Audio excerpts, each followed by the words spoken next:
Hi friend, welcome back to my channel. Today I have a pretty conservative amount of wax empties. If I wasn't in such like a spring cleaning headspace, I probably wouldn't be sitting down to film this, but I just want this clutter out. So I'm gonna go ahead and chat with you about the items that I have finished off in the wax world.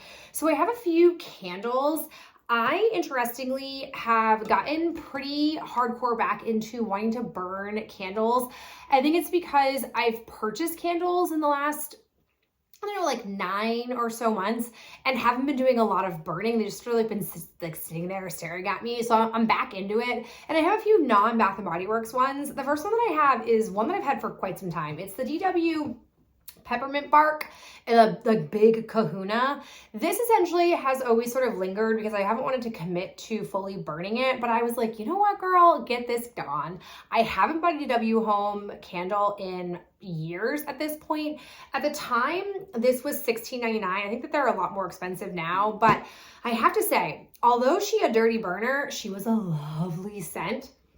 I just love the sweet peppermint scent that just like was so yummy. It was really good to use after all the balsam fir burning that I had been doing. I really liked it, and I kind of then was really into the idea of peppermint scents in general, so that pulled me into the Goose Creek candle that I had gotten from their sneaky $9.95 sale that they were running during Bath & Body Works Candle Day. It's from the Frosty the Snowman collab that they did. It's called Snow Much Fun. And the notes of this were whipped peppermint cream, frozen vanilla, and crystallized sugar. Oh, this was so nice. The mint, the peppermint is really what you get first, but it's like a sweet peppermint. There's no chocolate compared to the peppermint bark that had like a bit of a chocolate note in it. Oh, this was so good. She definitely, though, you can kind of see like where it gets really sooty, like around this part. It got kind of like as like a murky, unpleasant kind of scent, but I still stuck with it. It was really cute packaging. I like the scent of it a lot. I kind of am getting to a place with Goose Creek where, because they are an online platform and their candles at base are pretty expensive, I probably won't be a regular buyer of their candles, but if they were running a $9.95 candle sale and I didn't have a ton of candles, I probably would make another purchase, because I have, for the most part, like the candles that I've gotten from that purchase that I did, very like out of pocket, unexpectedly. On the flip side though, I have this. I don't know what happened. Maybe this one's just a little bit old. It's my Goose Creek Candyland Grandma Nut Candle. This I purchased like very randomly when I don't know how I came about it, but they were doing like a big promotion for their clearance stuff. I want to say like maybe 3 years ago. And this candle I loved, but in a non-typical moment, actually didn't finish burning it right away. I pulled it out in a time when it wasn't really seasonally appropriate. The notes of this one were, no, I don't have any notes, but it's very much like, as it would imply, like a fudgy, sweet bakery type of scent, but I just wasn't loving it. So then I was like, well, why don't I pull this one out? It's on the older side. Like, I'm kind of in the mood for some bakery stuff. No, it had a disgusting, terrible scent with puny flames or puny wicks. Like, it just was so bad. I'm writing this off as it was just on the older side. So clearly, like, to me, I'm taking this as the shelf life of Goose Creek candles is not years and years like it could be for Bath & Body Works. So I won't make that mistake again, but I really liked it. And it was a strong throw the first time I burned it. So I don't know what happened there, but a hit and a miss. For the most part, I've enjoyed the candles that I've gotten from Goose Creek. So I'm not letting that characterize the brand. All right, now we're gonna go back to wax melts. Because I've been doing so much candle burning, I've really not been doing any melting downstairs. Whereas before, when I was melting upstairs and downstairs, I was really making strong headway in my wax melts. The good news is I'm not really purchasing wax melts with my beloved Broadway Wax closing. And so many what feels like other vendors that I wasn't really into, but I keep seeing in my wax vendor group, like this brand is closing, this vendor's closing, this vendor's closing, that it feels like there's like a real dying, and it's not like totally surprising, but like it's a real dying field or dying industry. So I've just been kind of like melting and enjoying what I have when I do melt. So we'll start with my bags of wax. So you're going to notice an interesting collection. I'm basically at this point where the stuff I pulled from winter I don't want to put back in the closet. I want to keep melting, but I'm also not necessarily wanting to melt it. I'm in a real, what is it called? Catch-22. I'm in a real catch-22 here with this, but we'll see how it shakes out. So this is what I got. I got a few from Dessa's. I have the I'll Be Home for Christmas, which was sugar plums, sugar and spice, and winter evergreen. Christmas Tree Town, which was fresh forest of Christmas trees, pine, Fraser fir, balsam, evergreen, and birch. And then Polar Express, which was rich hot chocolate, marshmallows, candy canes, and Christmas trees. I enjoyed all of these. The nice part was they were really just one melt to do, and they lasted collectively like a few days each. So I'm happy to have worked through them. In general, my Dessa stuff hasn't been performing as well as I feel like I used to believe it did. Maybe it's because it's like a sampler thing. I don't know. But I've also done another one of the Super Tarts, Fake and Bake. This was cotton candy and buttercream. So good. This whole like collection, this like mixer sampler where everything was like a base of Fake and Bake and the different like spin-offs, I really enjoyed. I've had to only let myself use it sparingly because I just love it so much, but that was great. And then rest in peace, I have some from Broadway Wax. I have Cider Farm and Mistletoe, Christmas Tree Farm, Spiced Apple Peaches, Alpine Cheer, and Hollyberry Mistletoe. Yeah, this is just like a classic, like winter spicy kind of scent. Really into that one. Then we've Come Alive, which was Breathe Easy, Twisted Peppermint, Wintergreen, and Buttermint Candies. This one I like have been holding out to use because it smelled so unique.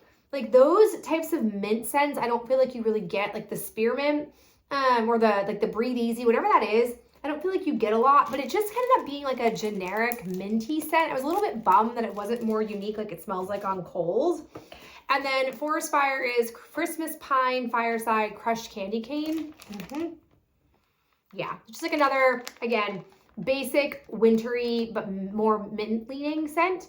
Really good, really enjoyable. I'm glad I'm working through these bigger wax bags because I've noticed with Broadway Wax, the shelf life, the longevity of the wax doesn't really go past a couple of years. So I'm really wanting to work through, to circle back to the start of the conversation, work through the winter stuff that I have because this next winter season, I am afraid the wax might be almost too old that it won't really perform very well, and that would be very devastating.